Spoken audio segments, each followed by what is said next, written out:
New things. अब हम क्या देख रहे हैं, नई नई चीज़ें देख रहे हैं। जिन बच्चों के पेरेंट्स या ग्रैंड पेरेंट्स से पहले विलेज में रहते थे, तो वो सोच सकते हैं, देख सकते हैं कि उनके घर पहले कैसे थे। जस्ट लाइक हट हट की तरह होते थे पुराने ज़माने में, और अभी के टाइम पे कैसा है, बिल्कुल डिफरेंट तरीका है। और हम लोग देखते भी हैं कि बिल्कुल मॉडर्न टेक्निक से हमारे घर बने हुए हैं।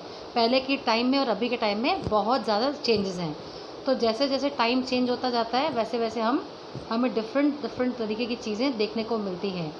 और वो हर फील्ड में है, चाहे वो हाउस हो या और कोई चीज़ें हो। जैसे जैसे टाइम चेंज होता है, वैसे वैसे चीज़ें चेंज होती जाती हैं। तो चलो अब हम नई चीज़ें देखते हैं। My grandson is now living separately and build his new house. He has to go for shopping in the city. There the buildings are very huge. Many kind of facilities are found there. He is the son of a new generation. He built a house with the facilities like toilets, kitchen, etc. which we find difficult to build up. अब नीला भाई क्या बोल रहे हैं कि मेरा जो पोता है, ग्रैंडसन है, वो हमसे अलग रहता है। And build his new house, और उसने अपना नया घर बनाया। He has to go for shopping in the city, और वो शॉपिंग करने के लिए कहाँ गया, सिटी में गया। वहाँ पर उसने क्या देखा, बड़ी बड़ी बिल्डिंग्स देखी, बहुत सारी फैसिलिटीज़ वहाँ पे होती हैं। एज़ यू नो कि सिटीज़ में बहुत सारी फैसिलिटीज़ होती है अकॉर्डिंग टू द विलेज के हिसाब से सिटीज़ में ज़्यादा फैसिलिटीज़ होती हैं, चाहे वो स्कूल हो या और कोई बात हो, हॉस्पिटल्स हों, स्कूल्स हों, ठीक है। तो उनका जो ग्रैंडसन था, उनको भी बहुत सारी फैसिलिटीज़ कहाँ मिली, सिटी में मिली। He is the son of new generation. He build house with the facilities. अब उन्होंने क्या बोला कि वो अभी का न्यू जनरेशन का लड़का है, और उसने अपना घर कैसे बनाया, बहुत अच्छी अच्छी फैसिलिटीज़ से बनाया, और साथ में टॉयलेट्स और किचन भी बनाए अलग अलग फैसिलिटीज़ के हिसाब से, जो कि हमको बनाना बहुत मुश्किल होता था। Few years ago Lakha renovated the toilet and the bathroom.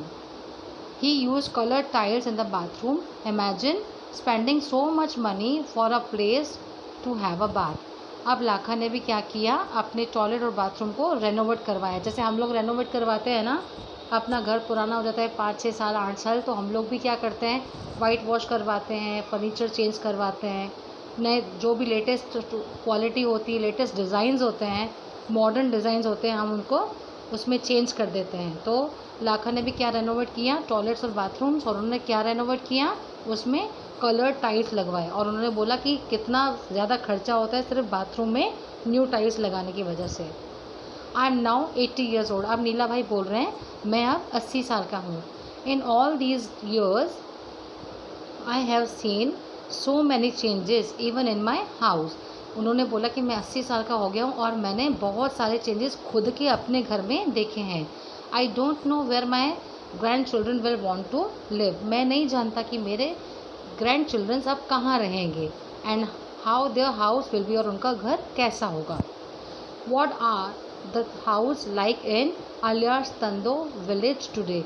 पता नहीं अब अलियार तंदो विलेज, जो कि पाकिस्तान में है, वहाँ पे पता नहीं अभी कैसे घर होंगे।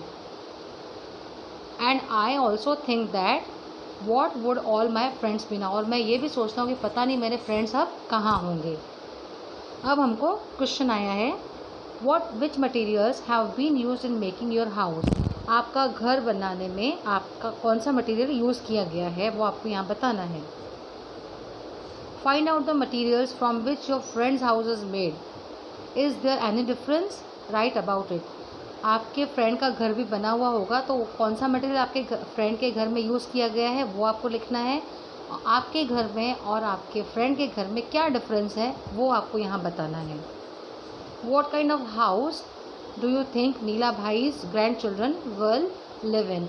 अब आपको यहाँ पे ये बताना है कि नीला भाई के जो ग्रैंड चिल्ड्रंस हैं, वो कैसे घर में रहना पसंद करेंगे, वो कैसे घर में रहेंगे, तो वो आपको यहाँ पे सोच के बताना है। Where would you like to live when you grow up?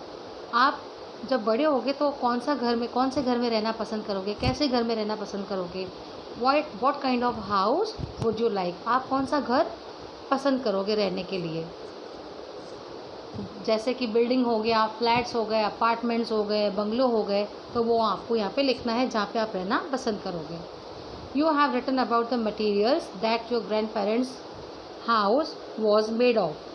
Has some of those materials been use in your house, name them. आपने यहाँ पे लिखा है कि जो मटेरियल्स आपके ग्रैंड पेरेंट्स के हाउस में यूज़ किया गया है, आपके घर में क्या वो मटेरियल यूज़ किया गया है? कोई भी मटेरियल यूज़ किया गया हो तो उसको आपका नाम लिखना है, ठीक है। जैसे ग्रैंड पेरेंट्स के घर में क्या यूज़ किया गया था, हमने पढ़ा था ना, मड हुआ था, हस्क हुआ था एंड काव डंग था। तो क्या आपके घर में वो मटेरियल यूज़ हुआ है? और वुड भी था, क्योंकि वुड से क्या बनता है, डोर्स एंड विंडोज़। तो वो आपको यहाँ पे शेयर करना है, बताना है कि आपके घर में उनके घर का मटेरियल कुछ यूज़ हुआ है, तो वो आपको यहाँ आंसर में लिखना है। People are given names according to the work they do. For example, a person who works with wood is called a carpenter. लोग जो भी काम करते हैं तो हम उनको उनके नाम से बुलाते हैं। जैसे कि जो लोग वुड का काम करते हैं, लकड़ी का काम करते हैं, हम उसको क्या बोलते हैं, कारपेंटर। आपकी जगह पे, मतलब in your place, what do you call a person who works with wood as usual, carpenter ही हम उसको बोलते हैं।